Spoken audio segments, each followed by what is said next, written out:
Well, we also recently spoke with John Hope Bryant, the chairman and CEO of Operation Hope, about Martin Luther King. We also talked about the aspects of the civil rights movement led by King. While a lot of the conversation about his legacy has to do with racial equality and the differences between blacks and whites, Bryant told us the color we should really be focusing on for equality is green.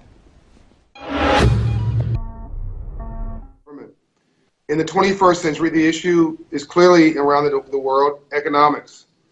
And so we think that whether you're white, black, red, brown, or yellow, you want to see some more green. When Dr. King was assassinated in Memphis in April 1968, he realized that there were more poor whites in America than poor anybody else.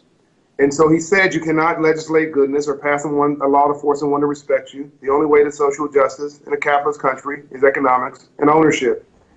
And he was assassinated on the eve of the Poor People's Campaign launch. And, 50 years later, from Dr. King's assassination, and 150 years after Lincoln, President Abraham Lincoln launched the the call for legislation to create the Freedmen's Bank, which was chartered to teach freed slaves about money. And we just got Secretary Lew to change the name of Treasury Annex across from the Treasury Department to the Freedmen's Bank building, by the way. We think that, to quote Andrew Young, to live in a system of free enterprise and not to understand the rules of free enterprise must be the very definition of slavery. So we want an economy for all. We want to build an economy for all. And I don't think anybody who's listening or watching your program can argue that more green, more economics, more economic growth, more GDP, and more jobs is a bad thing for anybody.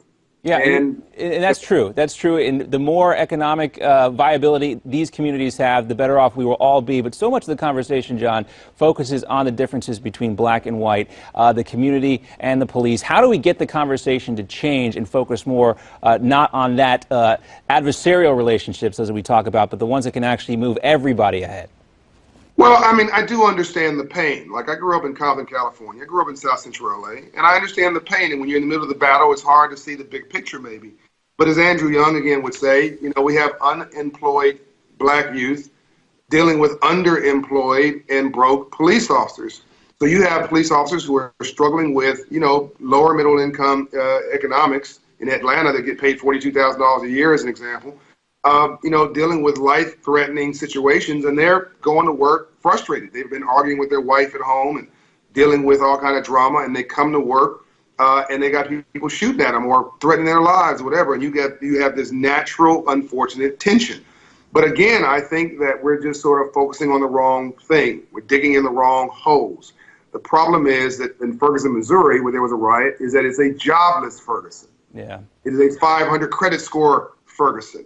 In Baltimore, where there was a riot, it's a jobless Baltimore. So the legacy of Lincoln, 150 years later, of not finishing what the Freedmen's Bank had started, which would teach free slaves about money, is you have a whole generation of people who don't know how to create a job. Well, they're smart people, they're brilliant, but they know what they don't know. Yeah, so we've talked about the economics of the drug trade and how we lose so many smart young people who can be successful in that hemisphere, but not necessarily in a more one that can better their lives. But John, unfortunately, we're out of time. Never enough time to talk to you, sir, but I appreciate everything you do. John Hope Bryant, Chairman and CEO of Operation Hope. We'll have you back real soon. Take care. Thank you, brother. All right, coming up next on Newsmax Now, you've heard the headlines from today. Now prepare for the punchlines. The best late-night jokes from the weekend are coming up after the break. Plus, there's still time to weigh in. Tell us what you think about Sean Penn and his 60-minute interview. You can tweet us at Newsmax Now or leave us a comment on our Facebook page. We'll air some of those coming up right after the break.